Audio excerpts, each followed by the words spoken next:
કેવું ઘી? ગાયનું, ગાયના દૂધમાંથી જો કેટલું માખણ નીકળ્યું.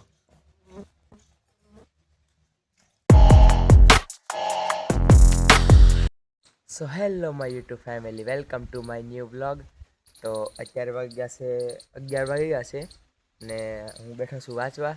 આજ તો કાલ રાજુલાથી કેલ્સી લઈ આવ્યો એટલે ફોનમાં દાખલા નહીં ગણવા આપણે, સીધા કેલ્સી વાંચતે. તો અત્યારે હું કરતો હતો સ્ટેટિસ્ટિકનું અને આજ તો મસ્ત હજી કાંઈ બહાર નહીં ગયો ને હજી લાવાય નથી ગયો એટલે ના આવી ગયો તો કાંઈ બહાર નીકળાય નહીં ને આ પવન ઉડી જાઓ તમે ખાલી આખો પીપળો હલે. તો ફૂલ ઠંડુ વાતાવરણ છે આજ. જો મારા સોપડા બધા ઉડવા માંડ્યા.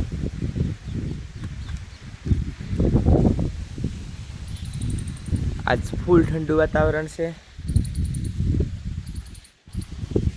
મારા પપ્પા ગયા છે 4 વ્હીલ લઈને રાજુલા અને મારા પપ્પા કહેતા થાય હમણાં સુરત જાય અને 4 વ્હીલ અહીં મૂકતા જાય તો પછી મારે કંઈક કામ હોય એટલે મારે 4 વ્હીલ કરવા થાય એટલે મારે કામ થઈ ગયું અને બસ અત્યારે વાંચું છું, બીજું કાંઈ કામ નથી. ને મમ્મી રહોડામાં કંઈક કામ કરતા હશે. ઓહો દે આપણું શા ફેરવે છે, માખણ કાઢે.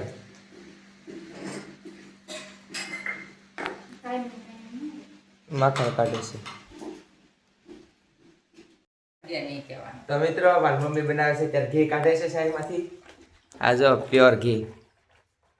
કેવું ઘી? ગાયનું, ગાયના દૂધમાંથી જો કેટલું માખણ નીકળ્યું. ડેરીમાંથી લાવવું જ ન પડે અહીંયા.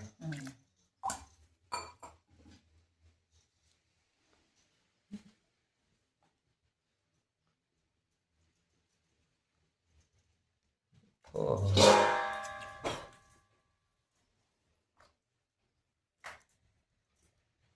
જો માખણ નીકળે જો.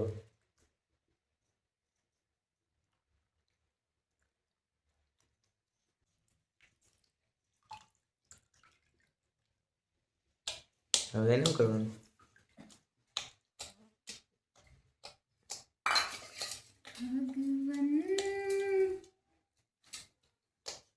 વાહ ભાઈ વાહ. મોટું ઠામ લઈ કે તો જો ભાઈ થઈ ગયું છે માખણ તૈયાર. હવે આને મૂકી દે એટલે 2 કલાકમાં જામી જાય. રોટલા સોપીને ખાવાના રહે. આજ બપોરે તો રોટલામાં માખણ સોપડીને ખાવાનું.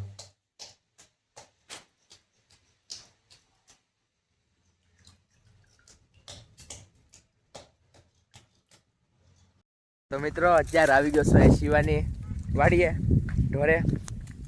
શિવાભાઈ વાળે છે પાણી. ટોપો પહેરીને સવારે 8 વાગે આવી જાય. સૌથી વધારે અઘરું કામ હોય ને તો ખેતીનું, બરોબર ને શિવા? જો પાવડા લઈ લઈને મંડી પડવાનું, હાથમાં ફરફોલા પડે તોય.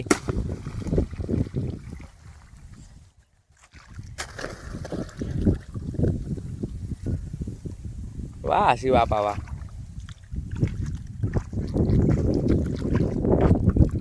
ઘણું ખરું પાઈ દીધું ઠેઠ આમે થયા સુધી. હવે એટલું થોડુંક બાકી છે. તો તમે શું કહેવા માંગો છો? મારે કાંઈ નથી કેવું બોલો, મને રહેવા દે લોકો એમાં. અમને આમાં સડાવ્યુંમાં તમારી ઘટી જાય. તો મિત્રો અત્યારે આવી ગયો છું શિવા ઢોરેથી આ ઘેરે અને દૂધ લાવવાનું હતું. 3 બાટલી દૂધ લઈ લીધું છે. મારા પપ્પા આવ્યા નથી, ફોન આવી ગયો એટલે જમવાનું તો થઈ ગયું છે. અને હજી પવન જો કેવો ઉડે, તમને અવાજ આવતો છે આમાં. પીપળો કેવો હલે ને આ છે અમારે હનુમાન ડેરી, તમને દેખાડી જ નહીં હોય. પપ્પા હજી નથી આવ્યા, ગાડી તો નથી આવી. તો મિત્રો અત્યારે મસ્ત જમી લીધું છે અને અત્યારે આવ્યો છું અહીં રૂમમાં. તો આ રૂમમાં જો અમારા વાઘેશ્વરીમાં ને એ ફોટો છે. તો મારી મમ્મી કહે છે આ ફૂલ જો એટલા કેવા મસ્ત ફૂલ છે. આપણે અહીંયા અહીંથી જ લીધા છે, બહાર ઝાડવા છે ને એમાંથી. જો આને કહેવાય મોરપીંછવાળા ફૂલ, મોર ફૂલ. આ જો મોરપીંછ જેવા દેખાય ને પછી આનું તો કાંઈ નામ નથી ખબર. આ લાલ ફૂલ આ બધા એમ કહે છે અહીંથી આ કંઈક દોરી નાખે એમ મસ્ત આ લાલ કાપડ ઉપર, એટલે અત્યારે દોરી નાખું પહેલાં એ. તો મિત્રો ફાઇનલી તૈયાર થઈ ગયું છે, મેં બનાવી નાખ્યું છે. જો તમને બતાવું, જો મસ્ત લખી નાખ્યું છે અહીંયામાં મેં વાઘેશ્વરી મારો ફોટો, ને આ છે નારિયેળી વાવ સિમ્બરનો ફોટો. અમારે હમણાં છે યજ્ઞ છે, બહુ ખૂબ મોટું આયોજન છે, અને 12 ને 13 તારીખ છે 5મા મહિનામાં ઠેઠ. તો ત્યારે તમને જોવા મળશે બહુ મોટું આયોજન. 15,000 જેટલા લોકો આવવાના છે ત્યાં યજ્ઞમાં. અમારા સમસ્ત વાણિયા પરિવારનો છે. ને અત્યારે જો ફૂલડા કેટલા બધાય ફૂલડા ઘરના જ છે ટોટલી, એકેય બહારથી નથી લાવેલા. ને આ છે દિલીપનાથ બાપુ. તો હવે તો બસ ઘડીક ખુઈ જાય પછી પાછો ઊભો થઈને સીધો વાસવા મળી. તો મિત્રો અત્યારે તો થઈ ગયા છે રોંઢા, અને હુઈને અત્યારે જાગી ગયો છું. મારા પપ્પા આવી ગયા છે ગાડી લઈને, ને અત્યારે અમે મઢે છે. મમ્મી ગઈ છે નદીમાં કપડાં ધોવા. અહીંયા ગામડે તો એવું જ હોય, નદીમાં કપડાં ધોવાના, પછી એ બધું એવું રીતનું જ હોય. એટલે ત્યાં બધી બાઈ વારે બેઠે બેઠે કપડાં ધોતી હોય. હું તો હમણાં વાંચતો હતો, એટલે મેં કીધું બહાર આંટો મારતા હું. તો હું આવ્યો છું બહાર આંટો મારવા.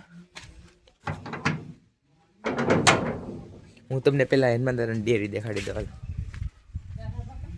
હા, આ છે હનુમાનદાદાની ડેરી. હું આવી ગઈ તું? મમ્મી આવી ગઈ છે કપડાં ધોઈને. નહીં, મઢે છે.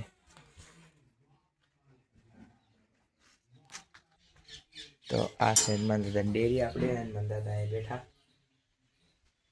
જો સામે ભોળેનાથ ને ખેતલિયા દાદા. ને આ પીપળો બહુ જૂનો, સૌથી જૂનો પીપળો, લગભગ 100 વર્ષ તો ઓછામાં ઓછા 150 જેટલા વર્ષ થઈ ગયા છે આ પીપળાને. બહુ યાદગાર પીપળો છે અમારે. આ પીપળાની જો આ ડાળીથી કાપેલી છે. આ દેખાયા, નકર આ પીપળો સામે અહીંયા સુધી પોગતો, અહીંયા ઠેઠ સુધી. તો મિત્રો અત્યારે આવ્યો છું શિવાની ઘેરે આ શ્રીફળ ખવડાવવા ગાયને.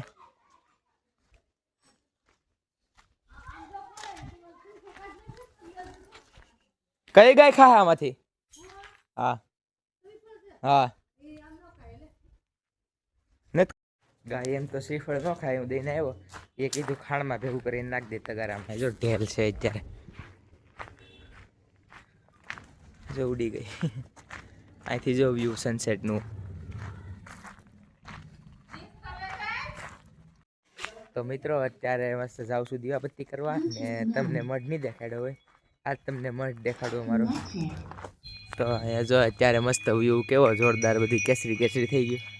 તો આ છે અમારે મઢ, અને અમારા ભુવાજી અહીંયા જ છે.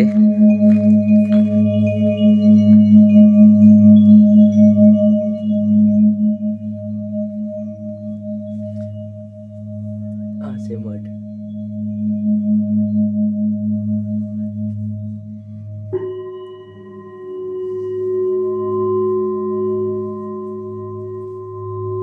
તો મિત્રો અત્યારે જાય છે હું ને મારા પપ્પા જયેશવાની ઘરે બેહવા.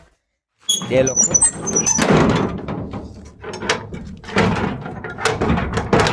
કેમ નથી ખુલતો? ગામડામાં આવવું જોઈએ, મોટા મોટા ડેલા હોય. પેલા કેમ રાજા મહારાજાઓના સમયમાં મોટા મોટા દ્વાર હતા લોખંડના. જો તો મિત્રો અત્યારે આવી ગયો છું ઘરે, ને મમ્મી જો જોવે છે ફોન. અમે આવ્યા ત્યાં સુતી જોતી હતી.